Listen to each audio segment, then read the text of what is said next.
আল্লাহ পাক রব্বুল আলামিন সূরা মুমিনুনের প্রথম আয়াত থেকে শুরু করে প্রায় 10-12 আয়াত পর্যন্ত নামাজের কথা উল্লেখ করেছেন এবং তার সাথে সাথে অন্যান্য মুমিনদের গুণাবলীর কথা উল্লেখ করেছেন।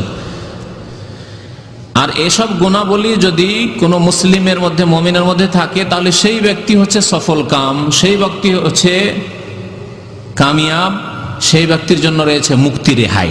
কাদ আফলাহাল মুমিনুন, নিশ্চয় ওই মুমিনরা সফল কাম। আল্লাহ বলছেন ওই মুমিনরা হচ্ছে কামিয়াব, ওই মুমিনদের জন্য রেহাই, মুক্তি রয়েছে।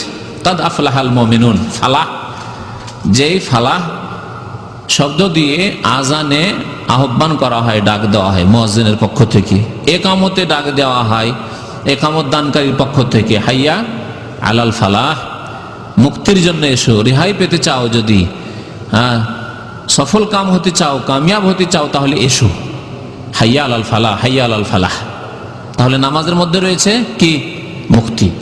আল্লাহ পাক বলছেন যে ওই মুমিনদের জন্য মুক্তি রয়েছে, সফলতা রয়েছে, আল্লাযীনা হুম ফি সলাতিহিম খাশিউন, যারা নামাজে বিনয়ী, যারা নামাজ খুশু খুজুর সাথে, বিনয় হয়ে, একাগ্রতার সাথে, আল্লাহর সন্তুষ্টির জন্য আল্লাহর দিকে ধাবিত হয়ে, আল্লাহ ফরজ করেছেন যে ফরজ আদায় করা সবচেয়ে বড় ফরজ কাজ আমার জীবনে, মুখ্য কাজ, প্রথম কাজ হচ্ছে আমার জীবনে নামাজ, একজন মুসলিমের জীবনে নামাজ। এই মন মেজাজ নিয়ে যে ব্যক্তি নামাজ কায়েম করলো, আল্লাযীনা হুম ফি সলাতিহিম খাশিউন, নামাজ দিয়ে শুরু করেছেন। তারপর আল্লাহ পাক রব্বুল আলামিন বিভিন্ন আরো মুমিনদের বেশ কয়েকটি গুণ উল্লেখ করার পরে আবার শেষখানে কি বলছেন? ওয়াল্লাযীনা হুম আলা সলাওয়াতিহিম ইউহাফিজুন, আর ওই সব মুমিনরা মুক্তি পাবে যারা নামাজের কি করে থাকে?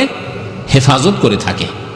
নামাজ দিয়ে আল্লাহ শুরু করছেন যে ওই মুমিনরা মুক্তি পাবে যারা নামাজে কি করে? খুশু খুজু করে, নামাজে বিনয়ী হয়।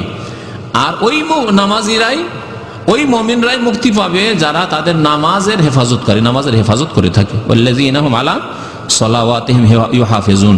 তার নামাজের কত গুরুত্ব দেখেন, নামাজের কথা আল্লাহ 2 বার করে উল্লেখ করছেন। মুমিনের গুণের ক্ষেত্রে নামাজের কথা 2 বার করে উল্লেখ করছেন। একবার তাদের নামাজে একাগ্রতার কথা, বিনয়ী হওয়ার কথা, আর একবার তাদের নামাজের হেফাজতের কথা। তারপর আল্লাহ কি বলছেন শুনুন, যে নামাজ ছাড়া কোনো মুক্তি নেই, নামাজ ছাড়া কোনো রেহাই নেই, নামাজ ছাড়া না কবর আযাব থেকে বাঁচতে পারবে, না জাহান্নামের আযাব থেকে বাঁচতে পারবে, না বিচার দিবসের শাস্তি থেকে বাঁচতে পারবে, না জান্নাত পেতে পারবে। তাই আল্লাহ বলেন উলাইকা হুমুল ওয়ারিসুন আল্লাযীনা ইয়ারিসুনাল ফিরদাউসা হুম ফিহা খালিদুন। এরাই তো ওয়ারিস, এরাই তো উত্তরাধিকারী, ওয়ারিস। কোন ব্যক্তি মারা গেলে